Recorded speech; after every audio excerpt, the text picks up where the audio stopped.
A 19-year-old girl is working hard to prepare for an important exam that will let her become a public servant. In her spare time, she tried to juggle several jobs. Like many her age, Yoon-young wished she could attend school, but her main priority was passing the test to help her deaf mother. She was ready to make any sacrifice to achieve her goals. Despite being kind and sensitive, a series of unfortunate events landed her in prison. Once seen as a victim, she eventually became a murderer. Now, instead of being known as Yoon-young, she is referred to as Prisoner 2037. Yoon-young surprises her mother Kyung-suk with her favorite sticky rice cake and encourages her to practice speaking, as communication is important when she is not with her, especially since her father is no longer around. Kyung-suk resists at first, finding it difficult, but eventually agrees to try for her daughter's sake. Yoon-young cares for her hearing-impaired mother, who also has asthma, while working at a restaurant and saving money to become a civil servant. Amidst their bond, Yoon-young's friends talk about their struggles, like one friend missing passing a government exam by a few points. Throughout these casual moments, the film subtly reveals the pressure and emotional weight Yoon-young carries. The tone shifts dramatically when Yoon-young faces a traumatic encounter. One night, she is raped by her mother's boss, who later threatens to harm her mother if she reveals what happened. In an act of self-defense and desperation, Yoon-young strikes him in the head with a rock, killing him to protect herself and her mother.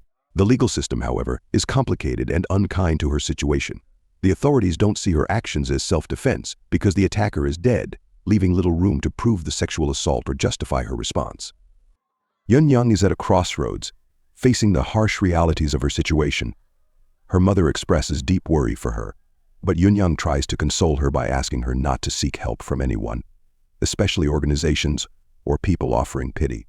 She doesn't want to be seen as a victim by the world, even though she feels the weight of her actions. During her trial, the court struggles with a lack of evidence, as the man she killed, Kim Chul-min, cannot testify.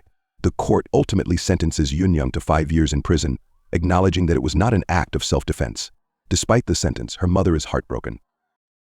When Yoon-young enters prison, she faces a new environment filled with hardened inmates. The women are rough, and tension flares up frequently. One inmate named Haezu has anger management issues, and conflicts arise quickly. Despite the aggressive atmosphere, a few women, including Big Sis, offer support in their own ways. The jail routine is tough, with the reality of prison labor quickly sinking in. Yoon-young is told she'll only earn a small amount from her work, enough to scrape by on basic necessities. She feels lost and scared but is encouraged to adapt by some of the other inmates. Big Sis, who is on death row, works hard despite not being required to, while others like Haezu try to guide Yoon-young through the harsh realities of prison life. Through all the chaos, her inmates reveal their dark past, why they were imprisoned. One inmate said that it was because a drunk driver hit and killed his son and drove away. The driver eventually turned himself in, but she set his house on fire. She ended up killing his 5 family members who were asleep in the house. Another prisoner told the reason why she was imprisoned. She got caught just a month before adultery law was abolished. She committed adultery and reasoned that love cannot be expressed in numbers. Another prisoner's case involved being a pimp. Someone questioned whether her kindness toward Prisoner 2037 was because she planned to exploit her once they were released. Before becoming a prostitute, she had worked as a pimp. Both roles, as a pimp and a sex worker, are seen as immoral. The last prisoner is involved in a fraud case. She committed fraud, which violates both moral and legal standards by deceiving others. Despite this, she enjoys learning and is highly intelligent. Her responsible behavior in prison has made her a role model among the inmates, but it also becomes a lesson. Yoon-young writes to her mom, apologizing for her mistakes and asking her to take care of herself.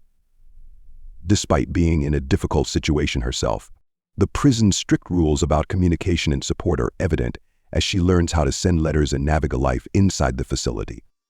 The scene shifts to Yoon-young's declining health, causing concern among her fellow inmates.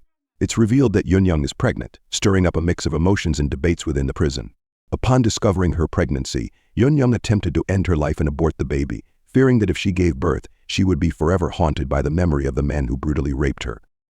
A debate ensues between the prisoners about whether the baby should be kept, with some inmates feeling bitter and angry while others display more empathy toward Yoon-young. There's palpable tension as the women vent their frustrations about their own unjust situations, leading to an explosive argument where feelings of guilt, anger, and helplessness surface. Through it all, the pain that Yoon-young and her mother endure is highlighted. Her mother struggles with the reality of her daughter's imprisonment, desperately wanting to visit her, but Yoon-young refuses all visits, leaving her mother heartbroken and helpless. Young, who is called by her prison number 2037, continues to struggle as she's caught in a harsh environment. An inmate brought her food, but the women around her are violent and threatening. One inmate even brags about being a murderer, showing the dangerous nature of the people Young is surrounded by. The inmate tries to intimidate Young, making it clear how rough prison life can be. However, the situation escalates when another inmate, who seems to have some authority, intervenes. She berates Young for not having the strength to kill herself, showing the toxic mindset and despair within the prison. There's anger about Young's pregnancy, with the inmate expressing frustration and cruelty in how she addresses Young's struggles. Amid all the hostility, someone suggests they seek help from the press or civic groups to garner public sympathy and get Young out of prison. Yet Young rejects this idea, fearing the shame it would bring her and her already suffering mother. She feels that even if people showed her sympathy, it would be overshadowed by the knowledge that she has both a baby and a criminal record. Her concern for her mother's well-being remains central, and she doesn't want to burden her with more pain. A discussion arises about possibly requesting a retrial and having a jury hear her case, in hopes of proving that Young was sexually assaulted. This could potentially allow her to have an abortion and reduce her sentence. But even with this suggestion, the uncertainty and bureaucratic delays make it clear that it's not a straightforward solution. Finally, Young is reassigned to a new work division, a move ordered by the warden. Although it's framed as something positive, with better pay and easier access to the nurse's office, the change feels more like a way to control Young and keep her occupied.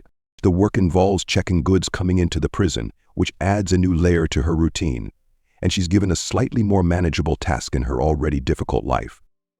Young talking to her mother, expressing deep concern for her well-being.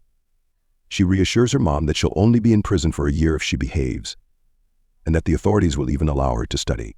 Young's love for her mother is clear, as she advises her to take care of her health and tells her how much she loves her. This interaction shows Young's emotional burden as she tries to protect her mother from further pain while grappling with her own situation. During her medical checkup, the doctor reveals that despite being 6 months pregnant, Young's baby is very small, weighing only 300 grams. The doctor explains that the baby is hiding because it can sense Young's emotional rejection. Though the baby is physically fine, it's clear that Young's mental state is deeply affecting her pregnancy. This adds a layer of complexity to her emotional turmoil, where her inner conflict and feelings of rejection manifest physically in her body in pregnancy.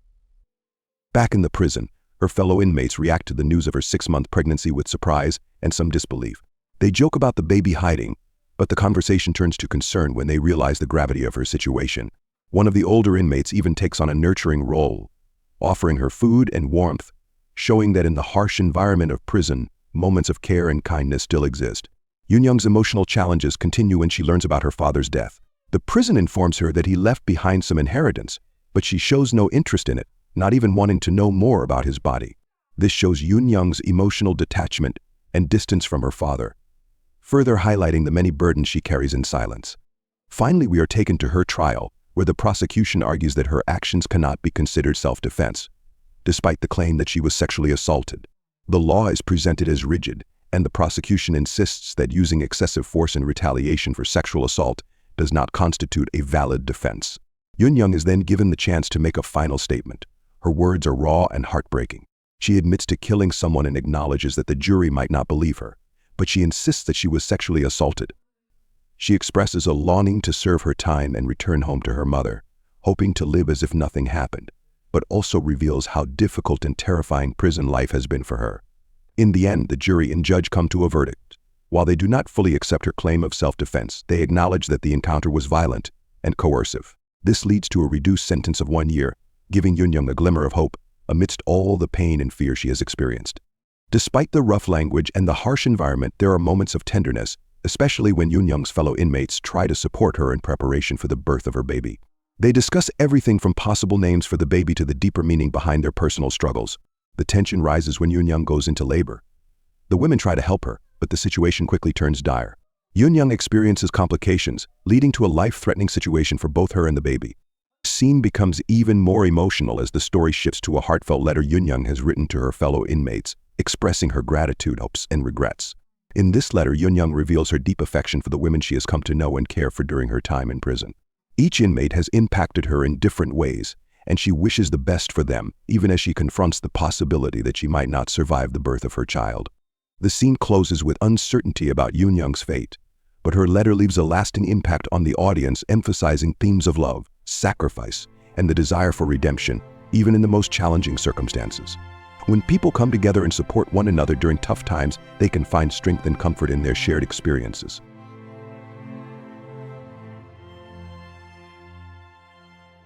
Thanks for watching. If you enjoyed this video, please give it a thumbs up, leave a comment, and subscribe for more recaps. See you next time.